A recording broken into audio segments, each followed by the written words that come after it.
traversais dans des couloirs, des portes, des pièces, la lumière inégale. Si tu te perdais en levant les bras devant toi, les deux, le mouvement s'arrêtait. Tu reculais, tu retrouvais le chemin principal. En fait, non pas un chemin, il y avait si longtemps. On retrouvait parfois des pièces où, déjà venus, on descendait dans des sous-sols. Des gens avaient vécu là, c'était décoré. Il y avait encore du linge dans des armoires, des photographies sur des étagères. Un instrument de musique inutile et devient inutile. Un instrument de musique que personne n'anime, flottant, dérivant, longtemps les nuits, surtout si longues les nuits. Il te suffisait de ces moments du jour, d'un bref sommeil, dense comme assommé. Jamais tu n'avais aimé l'activité du jour. Cela s'aiguisait à nouveau dans la nuit, la durée ouverte des nuits, l'ombre s'allégeait, puis un moment tu partais. C'était des ondes d'une musique très grave, elle te portait. Les perceptions trop basses sont réservées au corps, lui qui t'emportait dans les couloirs, parfois de larges halls, en général vides et si bien indifférentes à toi qui passais parfois. Des accélérations, des ressauts, on aurait dit du brusque courant d'air froid, comme dans les avions. On tombe lourdement au sol, on a peine à se relever, puis le corps encore à demi agenouillé, main posée au sol, le mouvement qui reprend tout ça. Tu le voyais d'en haut, les fenêtres, et qui vivait à l'intérieur, les maisons comme des jouets, les magasins avec ces camelotes rutilantes. Que te restait-il de désir pour le monde? La nuit s'éventrait, elle s'allongeait, te tirait indéfiniment. Les yeux ouverts, te disais-tu, mais en étais-tu tellement sûr? La nuit, peu importe qu'on ait les yeux ouverts ou fermés pour se déplacer dans les images intérieures. On se concentre sur la poussée, sur le vol, la direction. C'est un exercice que tu avais aimé pratiquer.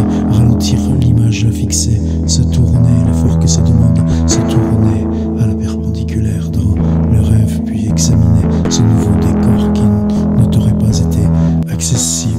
Sinon la poussée reprenait, t'embarquait de profil ou tout de travers, n'importe comme tu étais, les yeux ouverts, pas d'importance. Tense au fond, tu te disais, les pensées étaient lentes. Elles étaient des couleurs ou des nappes. Elles étaient cette musique grave avec ces inflexions métalliques qui traversaient. Les pensées ne se fixaient pas en mots. Il y aurait eu des mots. Tu te serais relevé combien de fois? Relevé dans le noir, descendu pour un peu d'eau. La lampe allumée, les calepins ouverts. Et ce sont des architectures, des sentiments, des rêves, encore des rêves sur ta chaise. Tu les avais pour de vrai, là, les yeux ouverts. La musique maintenant dans la tête, tu avais tant rêvé, t'imaginais possible encore de les écrire. Elle, la musique, elle est nappe, elle est grave. Les inflexions de métal, les scintillements intermittents et ces coups sourds où tout tremble plutôt que s'acharner au maigre. Les mots maintenant, voilà comment tu en parlais.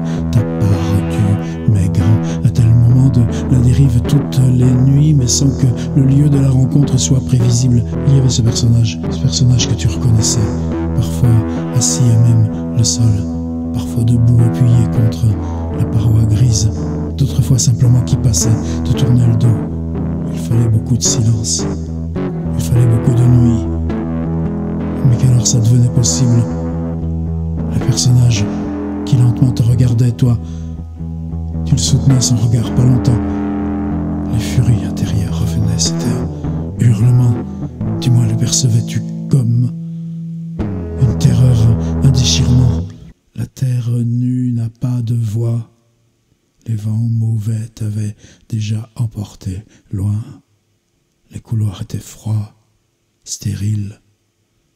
Tu savais que cette fois, c'en était fini de l'insomnie. Mais pas que réglé en dormant, mais réglé parce que plus dormir, plus jamais dormir.